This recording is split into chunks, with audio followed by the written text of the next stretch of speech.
c'est une souche de Douglas. Et tu vois qu'elle a fait un bourrelet cicatriciel au-dessus de la souche. Donc l'arbre a été coupé. C'est venu par au-dessus.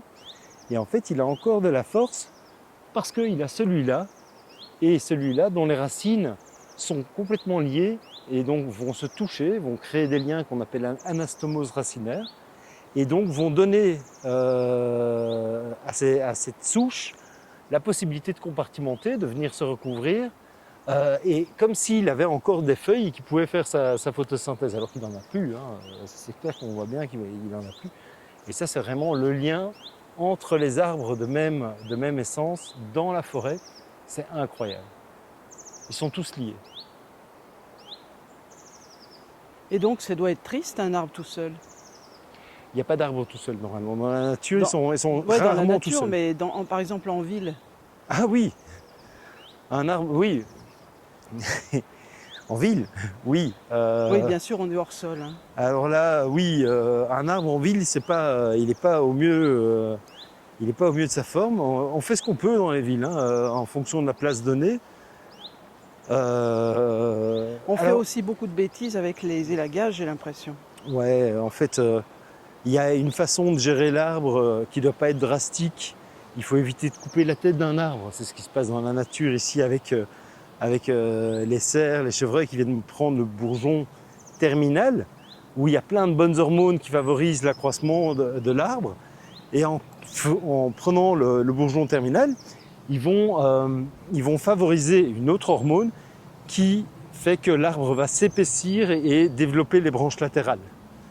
Parce elles vont rentrer en concurrence pour de nouveau être au top de l'arbre, c'est-à-dire refaire un bourgeon terminal.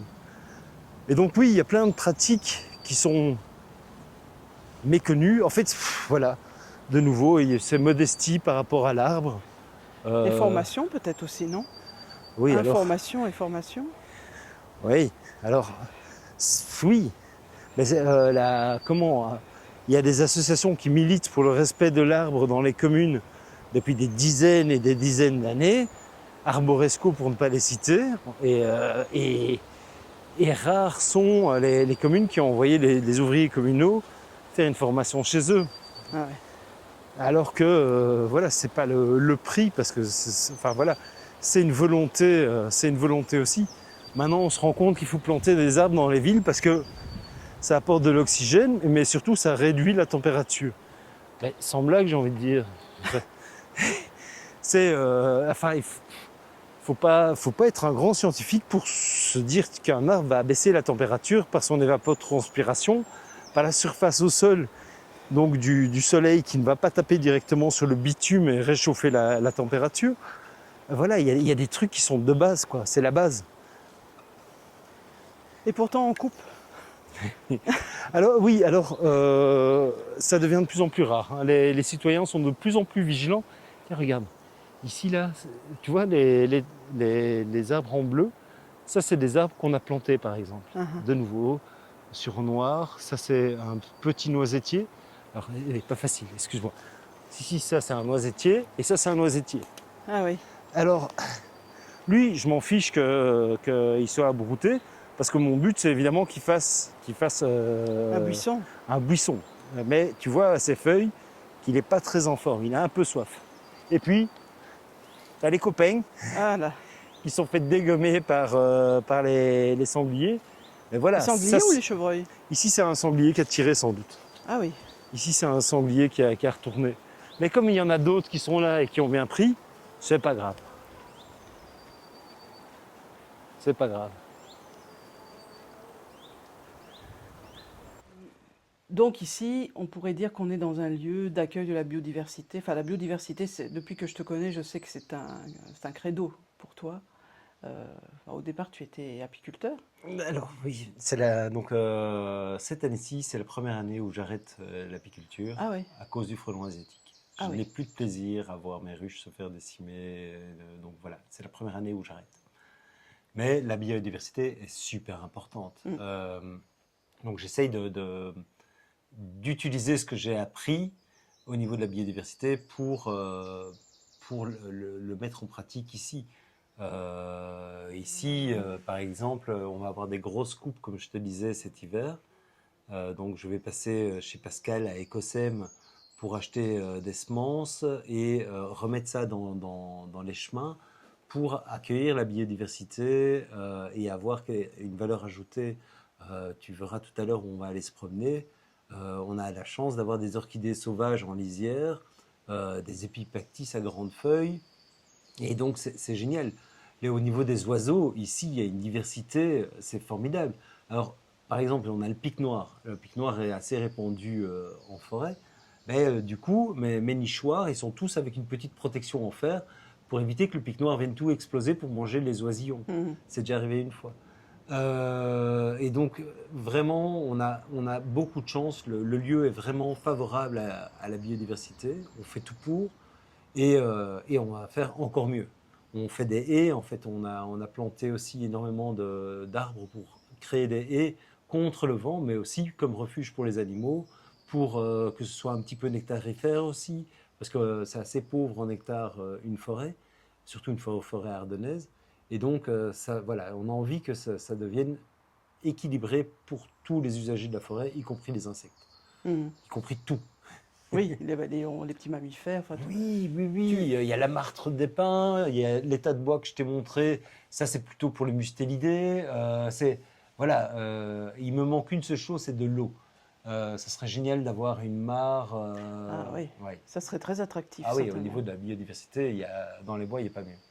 Donc, voilà, il y a peut-être une piste de faire un puits ou alors de faire de creuser des mares Mhm. et attendre que ça se remplisse. Je sais pas encore, mais on va faire quelque chose d'office. Ah oui, D'office. ça serait bien. Ah ouais, à fond.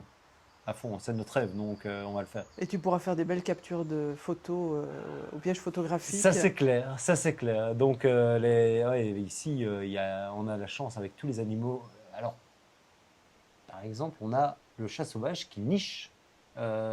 niche ici. Donc il y en a entre 500 et 1500 en Wallonie. On a la chance d'avoir un chat sauvage ici.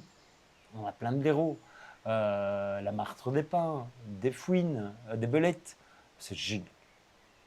Ah, c'est bien, Ouais, ouais, on adore. tu as des colocataires variés, on va dire. Ah, et surtout, oui, des colocataires. Moi, je suis là en journée, mais le soir, c'est leur espace. Mhm. C'est pour ça que aussi les limites des familles sont limitées jusqu'à 17h30 pour ne pas trop empiéter sur leur espace. C'est aussi une façon de sanctuariser la forêt, ça. Ah, c'est mon rêve, c'est de pouvoir sanctuariser la forêt. Alors on a pensé, hein, on a regardé un petit peu les règles pour Natura 2000, pour d'autres types de possibilités. Ce qui est certain, c'est qu'on va faire la certification PEFC. Natura 2000 est trop contraignant à l'heure actuelle et je n'aurai plus les cartes en main pour faire ce que je dois faire pour bien gérer ma forêt. Donc voilà, pour l'instant, c'est pas du tout à l'ordre du jour. En France, il y a des sanctuaires liés à la LPO. Oui. Euh, je ne sais pas s'il y a l'équivalent en Belgique. Alors en Belgique, il y a une forte communauté d'ornithologues et d'amateurs. Je ne sais pas s'il y a vraiment ces sanctuaires. Par contre, j'ai envie que, par exemple, un site comme ici devienne un sanctuaire. Donc, par exemple, on a des arbres d'intérêt écologique. Je te parlais des abies, des sapins qu'on va couper. Eh bien, tu verras que sur un des abies, il y a un énorme nid de faucons. Celui-là, il y a 2 bandes vertes avec un gros R, interdit de toucher, il est réservé. Et celui-là, on va le laisser, il est mort, c'est pas grave, il faut du bois mort en forêt, mais celui-là, on ne le coupe pas. Parce qu'il y a le faucon qui revient chaque année, c'est génial, parce qu'il y a beaucoup de buses ici, en Ardennes. On a la chance d'avoir le Milan royal et le Milan noir à proximité. Ils nichent pas ici, mais ils sont tout le temps à proximité de Messin. Et donc, voilà, il faut de la diversité. Donc en fait, tu vois, en partant d'ici, j'ai mis des petites flèches comme ça. Et à chaque croisée de chemin, tu as une petite flèche qui indique la direction de la balade. Donc comme ça, c'est discret. Et les gens ne peuvent pas se perdre. Donc voilà. Et alors, à la fin, ils connaissent hein, la balade. Mais chaque fois, c'est différent. Parce que chaque fois, tu as des plantes différentes. Regarde, regarde, je vais te montrer.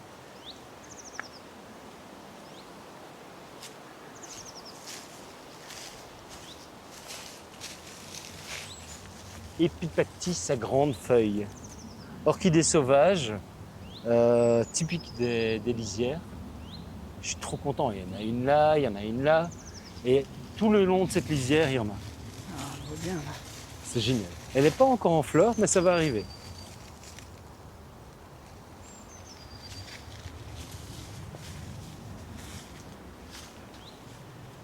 Oui, la végétation de lisière est très intéressante, hein, Oh. généralement. Mais c'est Très riche. complètement vrai, et donc c'est pour ça qu'on voulait replanter des haies. Mais bon, c'était sans compter sur le gibier qui nous a un petit peu fait mal au niveau des plantations, parce que beaucoup a été déterré, a été abrouté. Mais bon, voilà, c'est pas grave, on va pas se laisser démonter, on va continuer à planter en lisière.